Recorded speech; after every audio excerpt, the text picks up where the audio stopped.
Oui, ça c'est une sacrée question hein, quand même. C'est vrai que quand on regarde les médias, on a l'impression qu'on parle beaucoup de succès. À écouter les médias, on croit que l'entrepreneuriat c'est assez facile. Il suffit de lancer un projet pour commencer à gagner de l'argent. Ce qu'il faut savoir, c'est que en entrepreneuriat, la seule chose qui est évidente, c'est l'échec. C'est surtout l'échec en fait. C'est-à-dire contrairement à ce que les gens peuvent penser, s'il y a une chose qui est sûre quand on démarre un projet, c'est qu'on peut échouer. C'est-à-dire, le succès devient comme ça une exception. Et c'est seulement quand les gens auront compris ça, ils auront plus de courage à prendre leur projet beaucoup plus au sérieux, à ne plus trop souffrir de l'échec en fait. Déjà, pour mieux définir l'échec, il faut déjà aujourd'hui que les gens se posent les bonnes questions. C'est quoi l'échec en fait en entrepreneuriat? Parce que nous, il nous arrive ici au cabinet de recevoir des gens comme ça qui viennent vous dire, moi je viens parce que je viens d'échouer dans un projet, je veux savoir comment rebondir ou bien je veux changer complètement d'activité. Mais quand on commence à travailler avec eux, on se rend bien compte qu'en fait, il ne s'agit pas d'échec.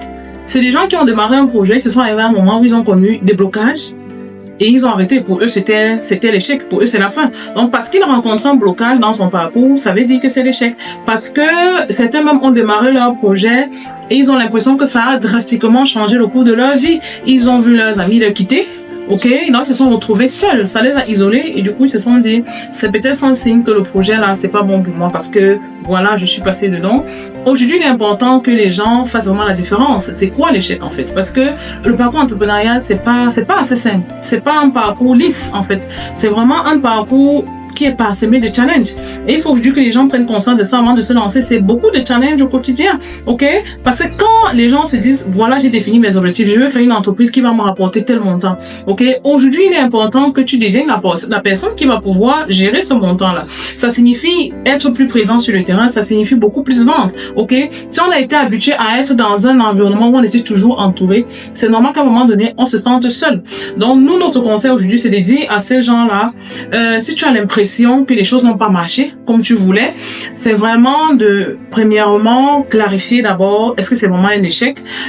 Si oui, il faut faire un inventaire. Qu'est-ce qui n'a pas marché, ok? De se dire, dans ce projet que j'ai essayé de vouloir construire, qu'est-ce qui a réellement pas marché? Est-ce que c'était dû à l'environnement? Est-ce que c'était le personnel? Est-ce que c'était les clients? Est-ce que c'était l'idée en elle-même? Est-ce que ce n'était pas moi-même le problème? Parce que parfois, quand on travaille, on se rend compte que parfois c'est le porteur de projet lui-même qui n'était pas assez prêt. C'est-à-dire, il s'est attaqué à quelque chose de beaucoup trop grand. Pour lui, il n'avait pas la maturité qui allait avec, ok? Donc, parfois, il a ignoré certaines données, donc de vraiment aller en profondeur et être honnête dans son analyse et trouver réellement ce qui n'a pas marché, parce que c'est seulement comme ça qu'on sera capable de rebondir, ok? Et ensuite vraiment questionner son entourage, ok? Parce que dans notre environnement est assez sociable. C'est tellement sociable que on est toujours très entouré des gens. On a des entreprises aujourd'hui qui ont coulé juste parce que le chef d'entreprise était mal entouré, ok? Et qui finalement se sont retrouvés comme ça, confrontés aux problèmes sociaux du genre ton affaire, je pense que ça ne marche pas, ok? Parce que moi je connais tel qui avait fait ça en 2 ans, il gagnait déjà tel son. Toi tu n'es pas encore à ce niveau, il faut revoir, il faut machin. Donc il faut vraiment revoir son entourage. Autant on peut être très entouré, mais pas de la bonne personne, ok? Nous aujourd'hui on conseille fortement à tous ceux qui ont fait face à un échec entrepreneurial de vraiment se faire accompagner par un coach. J'ai trouvé un expert, qui que ce soit, mais vraiment trouver quelqu'un d'expérimenté, quelqu'un de qualifié, à les aider non seulement dans la première étape de faire le bilan, de réussir l'analyse, mettre le doigt sur ce qui n'a pas marché et les aider comme ça à rebondir. On est curieux quand même de voir à quel point la communauté africaine reste encore très restreinte par rapport à l'accompagnement. Pourtant, aujourd'hui, on se rend bien compte que c'est reste incontournable aujourd'hui là. Vraiment, de se faire accompagner pour réussir son projet, c'est incontournable pour tous ceux qui veulent réellement réussir. Parce qu'on est dans un environnement parsemé d'imprévus, parsemé d'instabilité, parsemé de tellement de changements que oui, se faire accompagner par un cabinet comme le nôtre, par exemple, vous aiderait premièrement à gagner du temps et éviter les erreurs coûteuses. Parce que on peut sérieusement avoir une très bonne idée de business, mais l'implémenter de la mauvaise façon. Ok? Moi, ça me fait penser comme ça à une cliente qu'on a reçue ici. La dame, elle venait de Belgique, elle venait de Bruxelles. Au Cameroun, elle voulait comme ça créer une crèche bilingue à Yaoundé. Elle voulait créer une crèche bilingue. Elle avait déjà trouvé un local, une belle maison en bordure de route qu'elle avait prévu de louer pour son projet. Donc, elle est venue chez nous parce qu'elle voulait un accompagnement, un suivi. En fait, elle voulait que par derrière, on reste faire le suivi de son projet.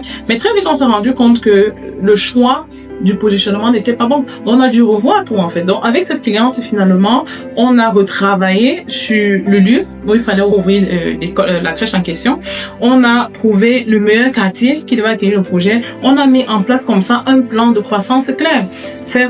Finalement, ça a repoussé le délai de réalisation du projet, mais aujourd'hui, avec Joker, elle se rend compte que si elle avait fait ça à l'endroit où elle voulait, comme elle pensait, parce qu'elle était venue avec une vision arrêtée, en fait. Et ça, c'est un peu le classique qu'on a au quotidien, c'est-à-dire des gens qui viennent avec des diagnostics déjà tout faits. Moi, je vais faire ceci et voilà comment je vais faire ça, en fait.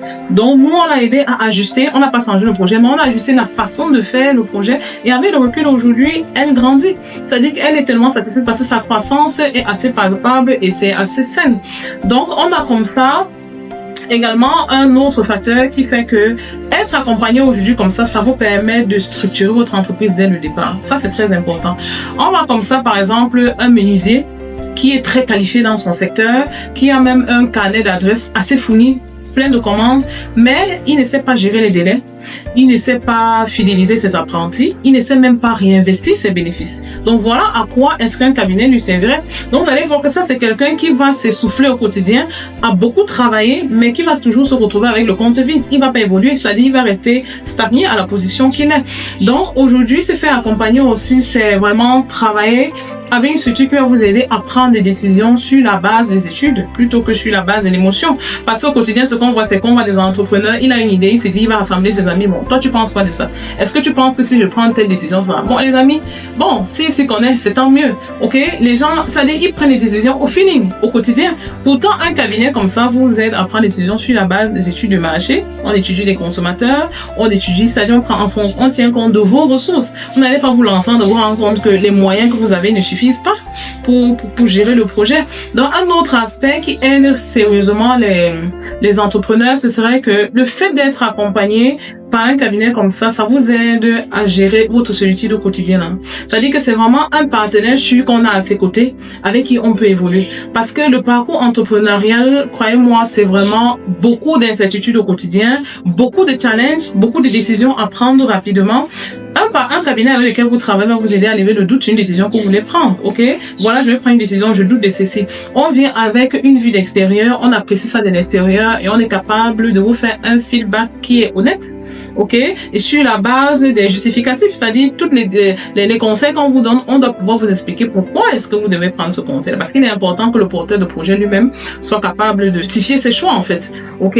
Il y a ça, et puis il y a le fait que, voilà, si on veut scaler, si on veut passer à une étape supérieure, le cabinet peut comme ça vous livrer un plan de croissance qui est assez fiable, qui est tenable sur la durée. Donc aujourd'hui, il est important que les entrepreneurs comprennent que on est dans un environnement où l'erreur coûte assez cher. L'erreur coûte vraiment cher et les marges de manœuvre sont quand même assez faibles, quel que soit le secteur d'activité, sauf les secteurs vraiment de luxe, où on réussit à faire des très gros profits, mais pour la plupart, les marges sont tellement faibles. Donc, ça veut dire qu'aujourd'hui, se faire accompagner par une structure, c'est carrément une stratégie de croissance sur laquelle il faut s'appuyer vraiment pour survivre longtemps et pour grandir sereinement. Merci de suivre les programmes de la chaîne Télémarché.